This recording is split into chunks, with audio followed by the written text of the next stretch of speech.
My wife and I were given a list of rules when our son was born by Klung J1.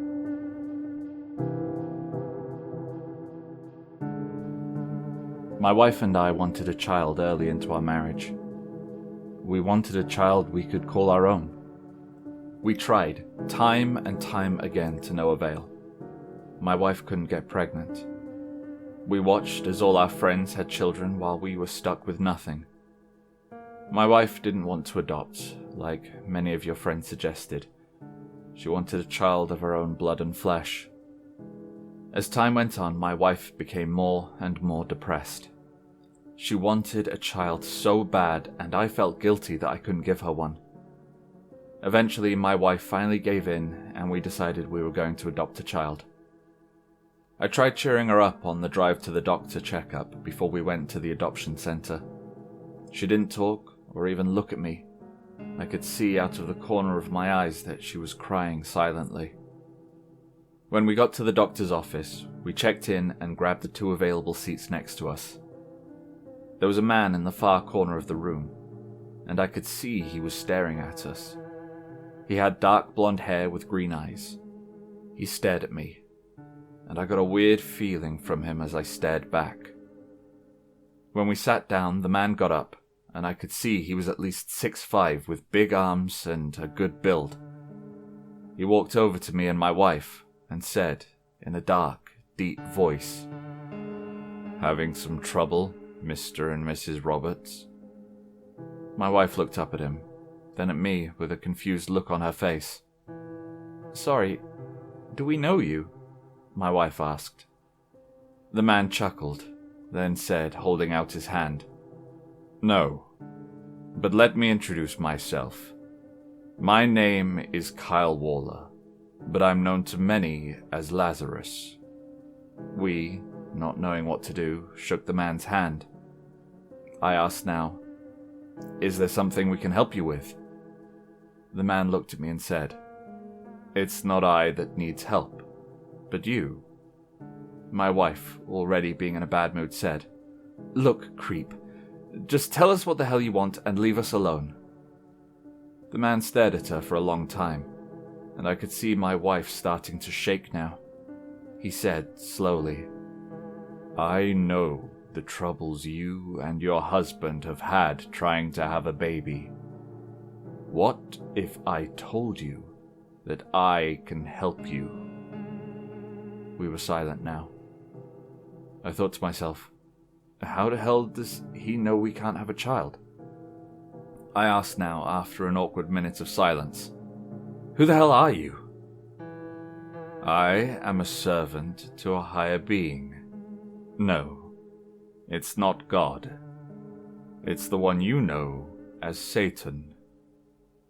I was about to speak, but the man shushed me and continued, "I know what you are thinking. I don't wish to hurt you, and neither does my master. We want to help you. We have seen the pain of this world, and we wish to cure it. I have been watching you so closely, and have seen how much you both have been tortured. I simply wish to uplift you of your torment. Nothing more." I didn't know what to say. I sat there, unable to process what I was hearing. I looked over at my wife, who was frozen in place, unable to even look at me as she had her eyes glued on the man. He spoke again. "I know this may be a lot to take in, but know that I only wish to help you and this world." He then took out a small bottle from his pocket. The substance inside, it was purple and had a little sparkle if you looked closely. He then said to my wife, "I know how badly you want a child of your own. I have seen the restless nights you have experienced and the hours you have cried in your bathroom."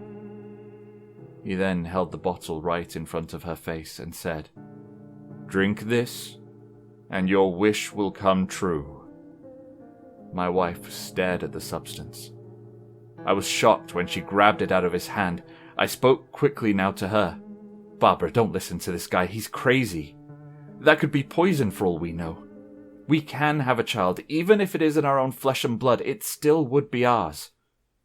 She thought for a moment, staring at the bottle before the man said, "It's your choice whether you want your own child or someone else's." I panicked as she opened the bottle up and in a swift motion drank the substance in one gulp. I stood up, terrified as I saw her collapse on the ground. "What the hell did you give her?" I screamed as I ran up to the man and grabbed him by the shirt. He smiled before saying, "She is fine. Give her a day's rest and let the potion do its work." I screamed and punched the man who didn't flinch. I could feel the bones in my hand break as I punched him. I dropped to my knees, crying out in pain. When I looked up, the man was gone. The nurses rushed over to my wife and me. I could hear them calling 911 on the phone. I ran to my wife, ignoring the pain in my hand. I put my head against her chest and could feel her heartbeat. I sighed in relief, then whispered in her ear, "You'll be okay, Barbara. Everything will be okay." After arriving at the hospital, the doctors took my wife and ran a scan on her. While doing so, they checked on my hand, which, not surprisingly, was broken. After being given a cast, they walked me over to where Barbara was being scanned. After the scan, the doctor came up to me and told me my wife was fine. "She has no brain damage or any kind of damage," the doctor said. They put her in a room and suggested I go home and get some rest as well. "I'm not leaving my wife," I said. I tried sleeping that night in her room, but I couldn't at first. What the man said was still in my head. "Let the potion do its work." I looked over at my wife, who slept so peacefully, her breathing so calm and relaxed. I eventually, somehow, dozed off, and when I woke up, I saw my wife, wide awake, looking out the window. "Barbara," I said, rushing over to her. She looked at me, then smiled and said, "I heard you broke your hand. Are you okay?" she said. I'm fine. How are you?" She smiled and kissed me when the doctor walked in and said, "She's doing wonderful. We scanned her again, and we saw in the scan that she's pregnant. I don't know how, but she is. It's incredible," the doctor said in amazement. "Congratulations." My wife hugged me, and she started to cry. I was happy as well, but I was more shocked than anything. It worked. The potion, but how? Then I looked at my wife and saw how happy she was. "You're going to be a father now. Be happy." The next few months were full of anticipation. Barbara was now full of life and happy again, and I couldn't have been happier myself. I never gave the potion or that man any thought during that time, as we were preparing for our baby. We fixed the spare room upstairs into a nursery and bought toys and a crib for the room. During the last checkup at the doctor's, we learned that we were going to have a boy.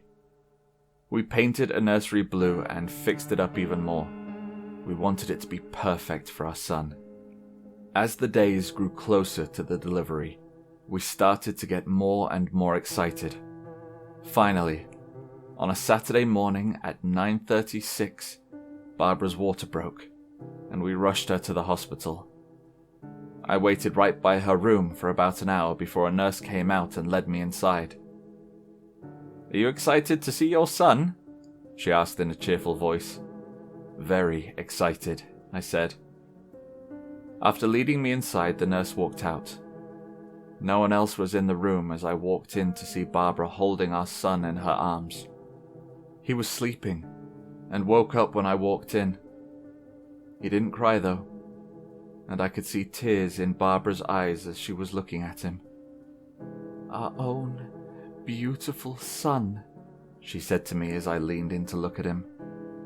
Tears started to fill my eyes now as I said, "He's perfect." "Do you want to hold him?" she asked. "I would love to." Barbara carefully put the baby into my arms as I stared into his eyes. He looked at me curiously with his dark brown eyes and puffy cheeks. He was small, but not too small. As me and Barbara were looking at each other and our new son when we heard a voice in the corner of the room. "Congratulations. I'm glad to see you both so happy."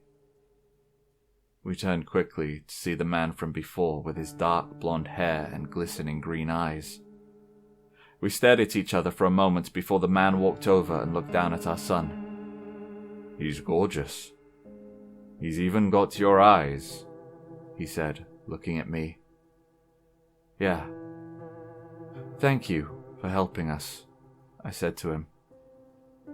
He looked surprised as I said this. "Of course. I'm here to make this world a better place for people like you. You're probably wondering why I'm here, and I'll get straight to the point," he said as he pulled out a crumpled letter out of his pocket. He handed the letter to Barbara and said, "The child will be perfectly healthy and normal, as long as you follow these rules in the envelope." I knew it. I knew there would be some kind of catch. Barbara opened the envelope slowly and took out the piece of paper inside. We read the rules silently in disbelief. Rule number 1. The child's name must be Lazarus, and he must never be called anything else. Rule number 2. Do not look at the child when it's eating. Rule number 3. The child must not go to school or interact with kids. He won't play well with them. Rule number 4. The child must be in bed by 10 p.m. every night, no exceptions. Rule number 5. On the child's birthday, it must remain in its room, no matter what. Rule number 6. If you hear screaming from the child's room ever, don't go inside. Rule number 7. If you see the child's eyes turn yellow, run out of the room immediately. Rule number 8. On the night the child turns 15, he must be chained up outside. If he isn't, may the Lord have mercy on your soul. Rule number 9. If the child somehow is not chained in rule number 8, you will have to kill it. We stared at the list in awe and terror. We then looked at our son. How can our son be dangerous? Chained? Yellow eyes? What kind of madness did we get ourselves into? Barbara then looked up and said in a loud, angry voice to the man, "What the hell is this? Is this some kind of sick joke?" The man said in a deep, serious voice, "This is no joke. Those rules must be followed no matter what." We looked down at the list as I said, "Why? What did you do to our child? Did you curse him?" I asked as we looked up and saw the man was gone. We were speechless. We looked at each other before Barbara took a hold of my hand and said, "Dave, I think we have to listen to these rules." "Why? This list is so bizarre, it can't be real," I said. She was silent before she said, "Dave, we have a child in our hands that the doctors told us we would never have. How much more bizarre can this get?" She was right. I looked down at the rules again and sighed. "Okay. We'll start with this first rule." I looked down at my son and said, "Hello, Lazarus." The child looked up as soon as I said its name and opened its eyes fully wide and started to giggle. Barbara and I stared at Lazarus before Barbara said, "Well, how hard can these rules be? Lazarus grew up to be a smart and intelligent kid. Barbara homeschooled him and taught him well. By the time he was 8, he was already doing fairly advanced math and other subjects. We followed the rules with our lives. Most of the rules were simple. We always called him Lazarus, and we never looked at him when he ate. He was homeschooled, and we didn't live near any kids his age, so we never had to worry about rule number 3 or rule number 4 either. We didn't like rule number 5, because Lazarus started to cry and get upset that he would have to stay in his room during his birthday. He surprisingly never argued about that rule, but we hated that we had to lock him in on that day that should have been celebrated. The only rule that became a problem was number 6. When Lazarus turned 12, he screamed almost every night. He screamed so loud it felt the house was shaking. We had to buy earplugs just so we could sleep at night, but even those didn't help. He screamed for about a month or 2 before finally calming down. After that, life went back to normal. I never experienced rule number 7, but Barbara did. One day, when she was home alone with him in the kitchen, she turned to see Lazarus staring at her with bright yellow eyes. Barbara said she ran out of the kitchen so fast, like her life was on the line. She had the feeling she was being chased, but she never heard footsteps behind her. When she waited a good minute or 2, she went back into the kitchen to see Lazarus reading a book. He looked up at her, and she said her heart stopped for a moment before she saw his eyes were normal again. Lazarus was a normal kid overall, and never showed weird signs of any kind. Once he turned 13, though, we noticed some things. They were small, but definitely visible. He got angry quicker, and he seemed more aggressive with everything. He also started to growl in his sleep. A low but deep growl that woke me and Barbara up a lot. Rules 3 and 4 started to become harder now as Lazarus started to rebel against us. "Why can't I go to school and hang out with kids my age?" he would frequently say in an angry tone. "Because you can't, son. You wouldn't get along with the other kids," I would say. "That's bullshit, Dad. I just want some friends of my own. I want to be normal." I would never know what to say after that. I couldn't tell him about the list of rules because I knew he wouldn't listen to them. Rules were the last thing on his mind now. We started to become afraid as his 15th birthday started to roll around. I went to Home Depot and bought the strongest chain I could. When I brought it home, Barbara panicked, thinking it was too much for Lazarus to be chained up outside. We already locked him up on his birthday. Now we have to chain him up like a dog outside? Barbara said, yelling at me. "We have to follow these rules.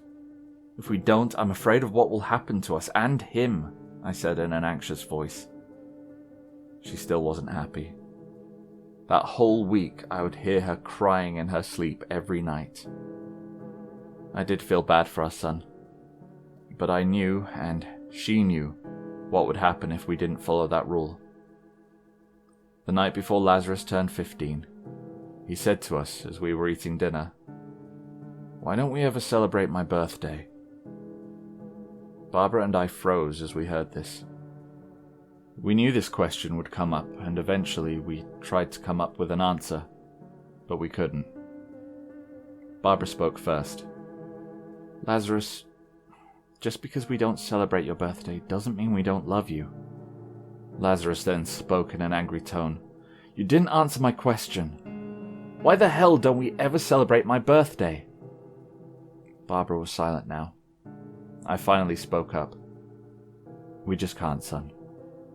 We can't tell you why, and I know that may upset you, and we're sorry, but we just can't celebrate your birthday." Lazarus was silent, before he spoke in a much angrier tone. "You can't tell me why? That's your best excuse? Can you not tell me either why I'm locked up in my room the whole damn day?" No, Lazarus," Barbara said. "Screw you guys, I hate you." Lazarus said, slamming his hand on the table before running upstairs. Barbara broke down now, sobbing uncontrollably. I tried to comfort her, but she pushed me away. "Our son hates us, Dave, because of those stupid rules. It's not fair on us or him," she said as she ran upstairs to try to talk to Lazarus. I was alone now at the table. Tears also started to form in my eyes. I knew there would be a cost. Anyone who works for Satan is evil. He doesn't want to help this world. He wants to make it worse. At 11 that night, I went into Lazarus's room. I picked him up from his bed and brought him outside into the shed we had in our backyard. I tied the chain around him and wrapped it against the table in the shed. To be safe, I also locked the shed door. When I was done, I went inside and looked at the time, which now read 11:37 p.m. I went into bed and drifted off to sleep. I woke up to screaming from outside. I turned to my side to see Barbara was not in bed. I panicked and ran downstairs out into the backyard. I saw Barbara on the ground, crying in fear. I ran over to her as she said, "I'm sorry, Dave. I just couldn't leave him alone. I wanted him to know we care about him and that he's not alone," she said in tears. I turned to the shed, which was violently banging around. Then we heard the chain snap inside the shed. Oh no. Only a matter of time before he breaks the lock.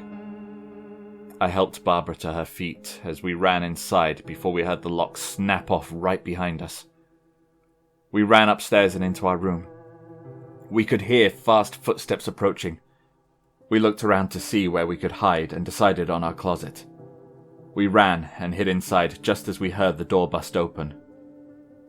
We could hear growling as we saw Lazarus through the gap in the closet door. That is not our son, I thought. What I saw was a creature that resembled a goblin with a small hunch on its back and glowing yellow eyes. It was crawling on all fours and growling like a wolf. Barbara was shaking in fear as I held her close to me. She was sobbing and I had to put my hand over her mouth to keep her quiet. The creature that was our son was crawling around the room, looking under the bed and all around. Its eyes then went to the closet. Please don't come here, I thought. The creature slowly started to crawl towards the closet. I could see its glowing yellow eyes staring almost right at me. I looked around and thought fast. I grabbed a couple of blankets on the floor and flipped them over me and Barbara. We heard the closet door open slowly. We held our breaths as the growls started to get closer to us. We could see the face of the creature as it pressed it against the blankets. It got closer and closer as we backed up as far as we could. Then, by some miracle, the face backed off, and we could hear it crawling away into the other room. We were silent and didn't dare move. We were paralyzed with fear. Somehow, we managed to fall asleep in the closet with the blanket still over us. We woke up and didn't move until we saw the sunlight outside. We walked out of the closet slowly and started to look around the house for Lazarus. The house was a disaster. Glasses and cabinets were broken and almost all the windows were shattered.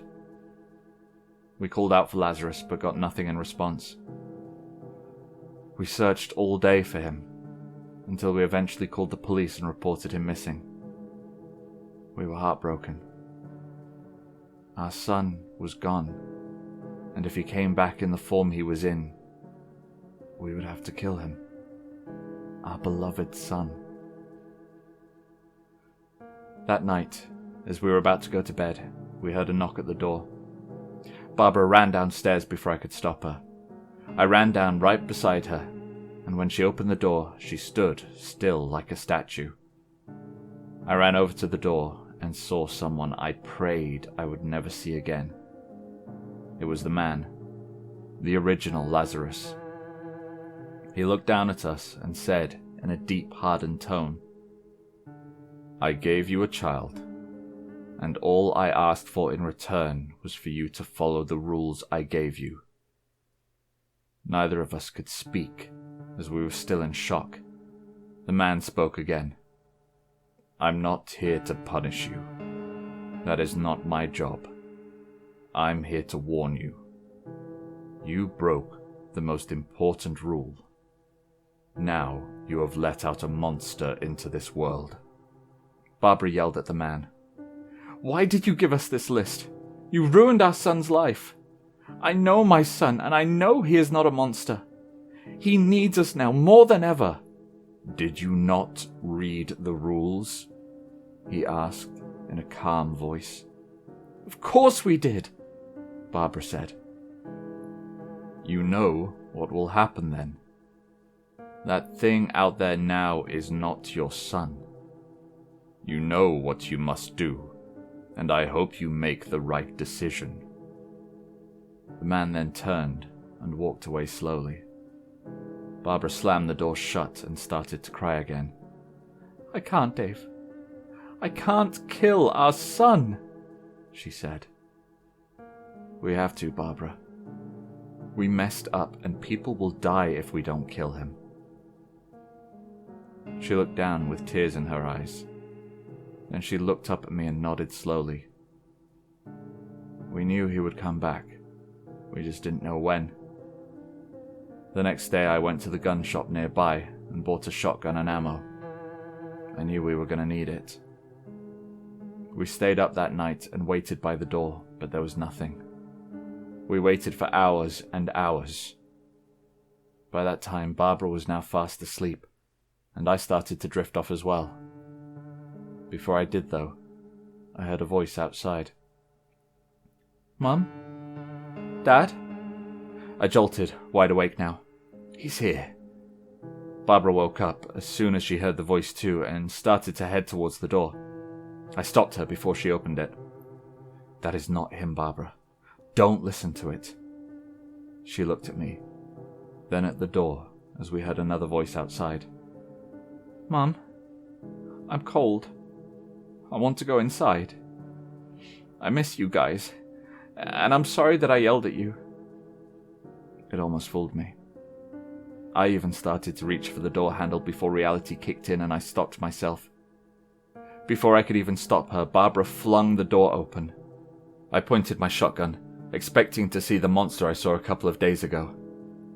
I gasped as I saw Lazarus. He was completely normal looking now. Barbara ran and gave him a hug. I sensed something was wrong though. Lazarus didn't even flinch or acknowledge Barbara in the slightest. He only looked down at the ground. Then I saw him look up at me, with the glowing yellow eyes. "Barbara, get away from him!" I yelled, pointing the shotgun at the monster. Barbara didn't listen to me and continued hugging Lazarus and kissing him on the head. In a swift motion, the creature grabbed Barbara and bit into her throat. I heard Barbara try to scream, but she couldn't. Blood was squirting out of her throat as she crawled towards me. I'm sorry," she gasped before she stopped moving and lay motionless on the ground. I looked up to see the creature staring at me with its yellow eyes. Then it smiled.